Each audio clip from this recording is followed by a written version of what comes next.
Doctor, welcome. Introduce yourself and give us your you. testimony. Thanks for having me this morning. My name is Dr. Angelina Farella, and I am a pediatrician in Webster, Texas, independent solo physician. I have come here today really to protect our children of Texas.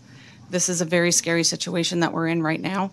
I just want to kind of touch on a few things, some history.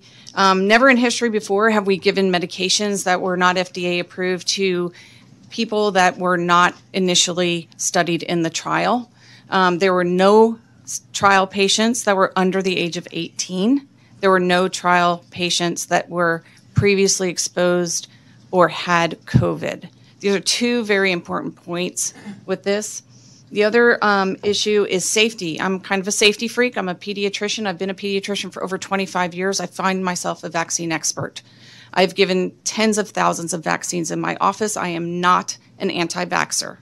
I'm a very pro-vax, actually, except when it comes to this COVID vaccine, if we can call it that. One of the big issues is the safety profile.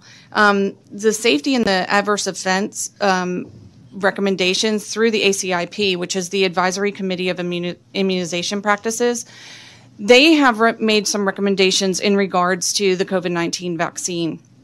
One of the things that is extremely troubling, and it's on their ACIP guideline for the Pfizer vaccine in particular, that recommendations about safety and adverse events will come out after authorization.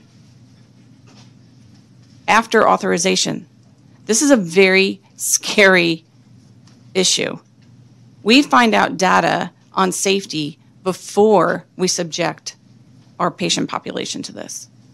We are currently allowing children 16, 17 years old to get this vaccine, and they were never studied in this trial. On top of that, these kiddos, they're extrapolating the data from adults down to children and adolescents.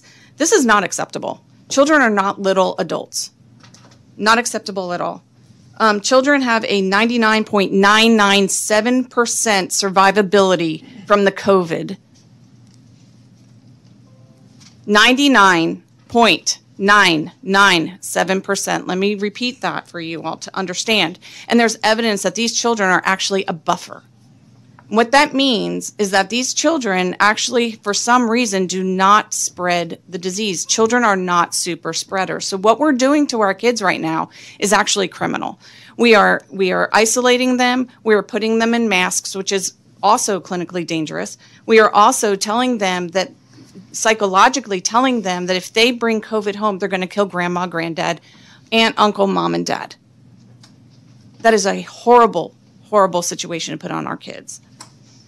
Let me go back to the rotavirus vaccine of 1999.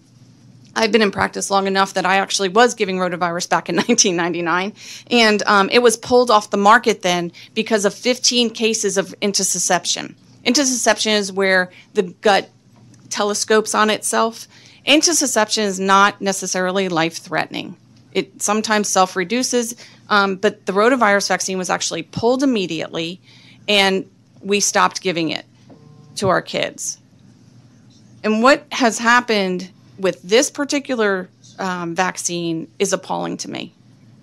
We have in excess of 4,000 deaths, and this thing has not been pulled yet. This is absolutely unacceptable. On top of that, a few years ago, maybe some of you don't understand that we had a flu epidemic, pandemic in 2017. And it killed 95,000 Americans. And 95,000 Americans died despite the fact that we have early, effective antiviral treatment for the flu. Okay? We now have early, effective outpatient treatment for COVID. We've had it for a long time.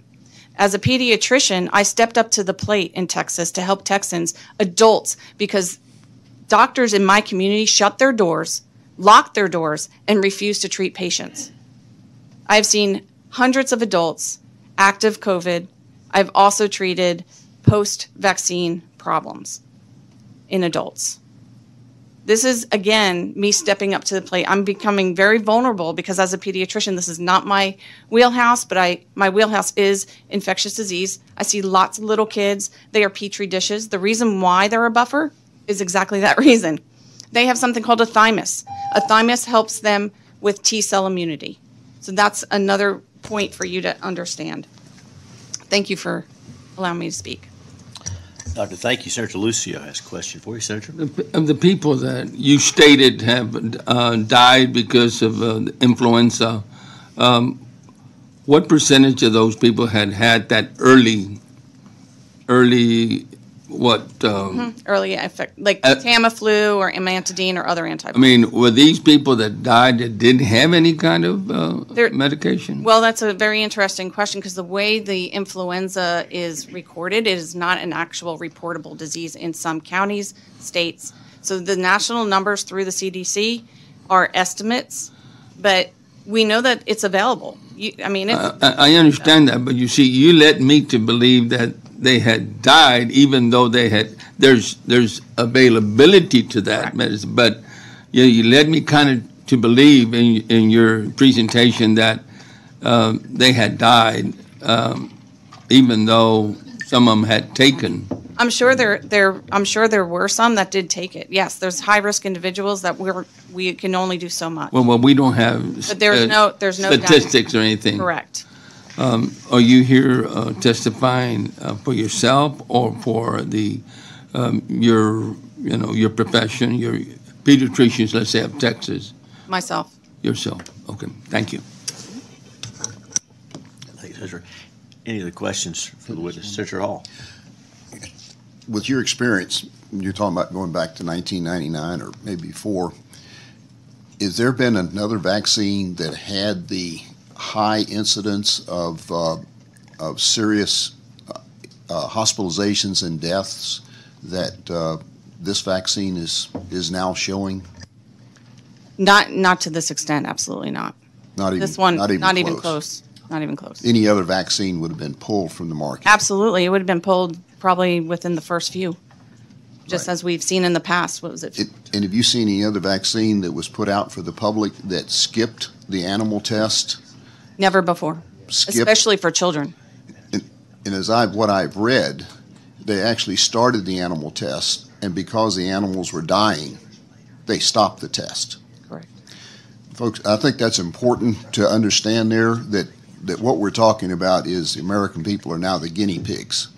This is the test program that's going on. They didn't do the human testing, and they stopped the animal test because the animals were dying, and then they turned it out for the public. And we are now looking at businesses that want to mandate that this experimental vaccine be given to people as a condition of their employment. And yet we have this death count that continues to rise and be totally ignored out there. So, do you agree with what I was saying, Absolutely. Doctor? Okay. Absolutely. Thank you very much. Appreciate you and your work.